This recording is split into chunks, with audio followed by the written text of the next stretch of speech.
Hello বন্ধুরা, আজ আমার হাজবেন্ড নেমন্তন্ন বাড়ি গেছে, তো ওই জন্য আজকে আমি আর রুটি করিনি।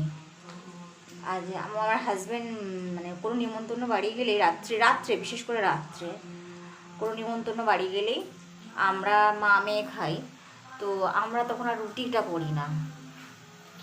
তখন আমরা দুজনে মিলে প্ল্যান করি যে আমরা চাউ খাবো। ঠিক সেম ব্যাপার আজকেও হয়েছে। ওর বাবা আজকে একটা অন্নপ্রাশন বাড়ি গেছে,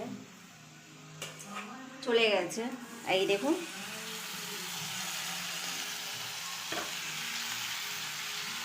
আমাদের সেই প্ল্যান, চাউমিনের প্ল্যান আরম্ভ হয়ে গেছে। আমি চাউমিন করতে লেগে গেছি। আজ রাত্রের ডিনারে আমরা এই চাউমিন খেয়েই শুয়ে পড়বো।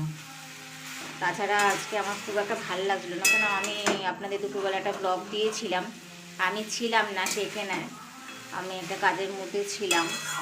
তো যার জন্য আমি আর ইচ্ছা করছে না যে আমি রান্না করি বলে। তো যাই হোক, কিছু তো খেতে তো হবে, আমি খাবো, আমার মেয়ে খাবে। তো ওই অল্প স্বল্পের মধ্যে এই চাউমিনটাই ওই জন্য করে নিয়েছি।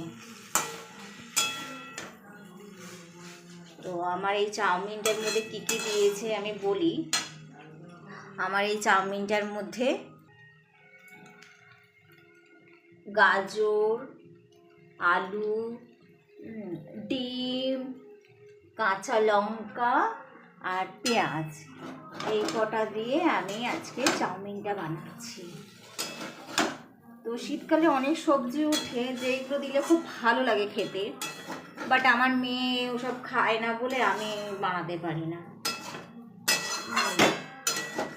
একটু বিমস দিলেও ভালো হয়, আমার মেয়ে বিমস খাবে না। এই গাজরগুলো দিয়েছি, ও তাই বেছে বেছে খেয়ে নেবে, তার জন্য আমার দেওয়া হয়ে ওঠে না। তো আর বিমস ঘরে নেইও অবশ্য, যেটা গাজরটা ছিল গাজরটাই দিয়েছি। তো এই এখন আমি রান্না করছি। এবার রান্না করে আমার মেয়ে পড়া হয়ে গেছে, ও এখন বসে বসে সারেগামাপা দেখছে।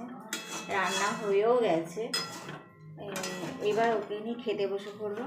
তারপরেও বাকি আসলে আমরা তিনজন মিলে একসাথে খাবো।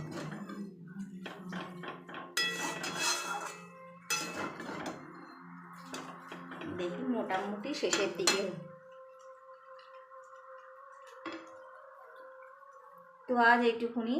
আমার ব্লগটা যদি আপনাদের ভালো লাগে, আপনারা একটা সাবস্ক্রাইব করে দেবেন, লাইক করে দেবেন, কমেন্ট শেয়ার সব করে দেবেন। আজকের মতন টাটা, গুড নাইট।